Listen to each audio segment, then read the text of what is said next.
అటు నాగ్పూర్ నీట్ అభ్యర్థికి అబుదాబిలో పరీక్షా కేంద్రం కేటాయించిన తప్పిదాన్ని నేషనల్ టెస్టింగ్ ఏజెన్సీ సరిదిద్దుకుంది. ఎగ్జామ్ సెంటర్ మారుస్తూ కొత్త అడ్మిట్ కార్డు జారీ చేసింది. అభ్యర్థి కోరినట్టే నాగ్పూర్లోనే పరీక్షా కేంద్రం కేటాయించింది. టెక్నికల్ గ్లిచ్ కారణంగా ఈ తప్పు జరిగి ఉండొచ్చన్నారు ఎన్టీఏ డీజీ అభిషేక్ సింగ్. ఘటనపై దర్యాప్తుకు ఆదేశించినట్టు తెలిపారు.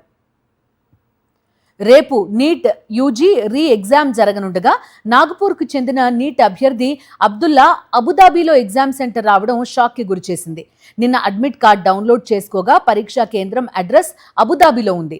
వెంటనే నేషనల్ టెస్టింగ్ ఏజెన్సీని ఆశ్రయించాడు. బాధిత విద్యార్థి హెల్ప్ లైన్ నంబర్కు ఫోన్ చేసి ఫిర్యాదు చేశాడు. దీనిపై వెంటనే చర్యలు చేపట్టిన ఎన్టీఏ సమస్యను పరిష్కరించింది. నాగపూర్లోనే పరీక్షా కేంద్రం కేటాయిస్తూ కొత్త హాల్ టికెట్ జారీ చేసింది. అటు నాగపూర్ ఉదంతం నేపథ్యంలో నేషనల్ టెస్టింగ్ ఏజెన్సీపై తీవ్రస్థాయిలో విమర్శలు ఎక్కుపెట్టారు కాంగ్రెస్ నేత రాహుల్ గాంధీ.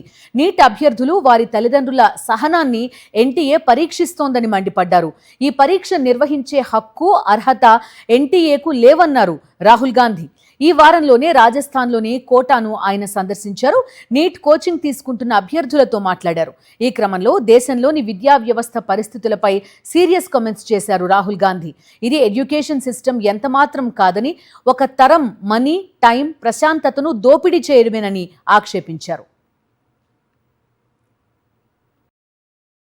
మరిన్ని అప్డేట్స్ కోసం ఛానల్ను సబ్స్క్రైబ్ చేయండి. నోటిఫికేషన్స్ కోసం బెల్ ఐకాన్ పై క్లిక్ చేయండి.